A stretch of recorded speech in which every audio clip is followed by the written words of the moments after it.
Let's take a minute to talk about mistakes. I've certainly made a few. Have a super speed. Ooh, down.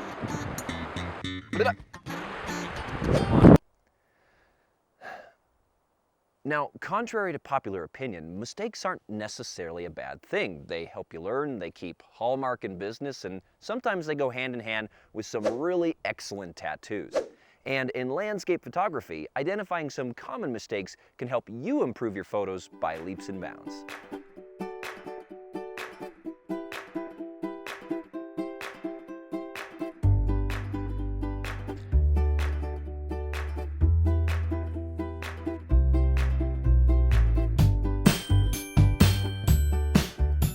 Howdy everybody, and welcome to Professional Photography Tips. My name is Josh Cripps, and you can find me on Instagram and Facebook at Joshua Cripps Photography.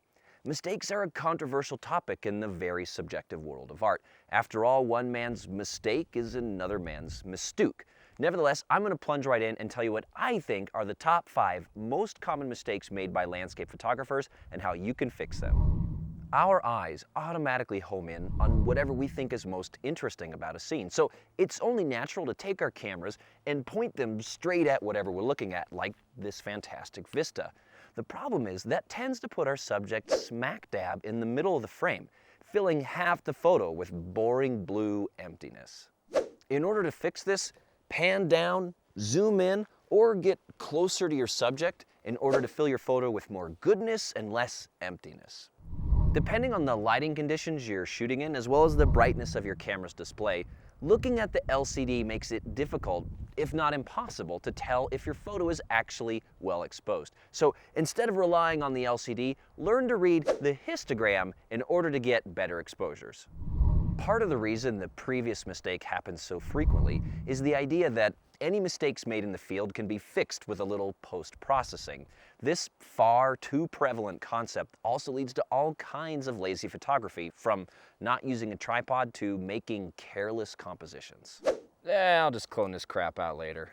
But this approach limits your photography in a serious way. Instead, if you take pains to capture the best possible photo in the field, then rather than making a bad photo good in post, you'll be making a good photo great. Okay, now before I give Mother Nature low self-esteem, I should say there's actually no such thing as bad light. There is, however, light that does nothing to beautify the particular scene that you're photographing. And the common mistake I see is photographers trying to shoehorn this non-ideal light into a photo where it doesn't belong. So for any scene you're shooting, think about what kind of light will make it look the best. For landscape photography, an easy place to start is shooting at sunrise or sunset, when the light is generally softer, more colorful, and more even. And the number one mistake I see in landscape photography is this: not showing your viewer what your photo is about. Whether there's too much stuff in your image, there are distracting elements on the edges, or you're not close enough to your subject, the problem is one of obfuscation, or obscuring the message. And the way to fix it is simple: simplify.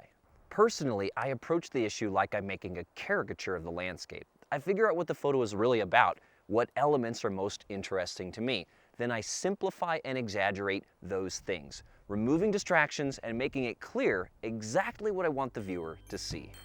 And there you have it, my top 5 mistakes in landscape photography. If you have your own common mistakes, feel free to leave them in the comments below. As always, thanks for watching. Be sure to subscribe to this channel and join my newsletter for lots more photo tips. You may also find this video helpful. Until next time, have fun and happy shooting.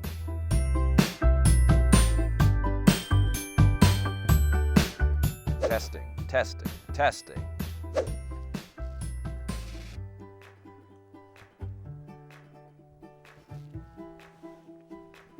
Depending on the lighting conditions you're shooting in, as well as the brightness of your camera's display,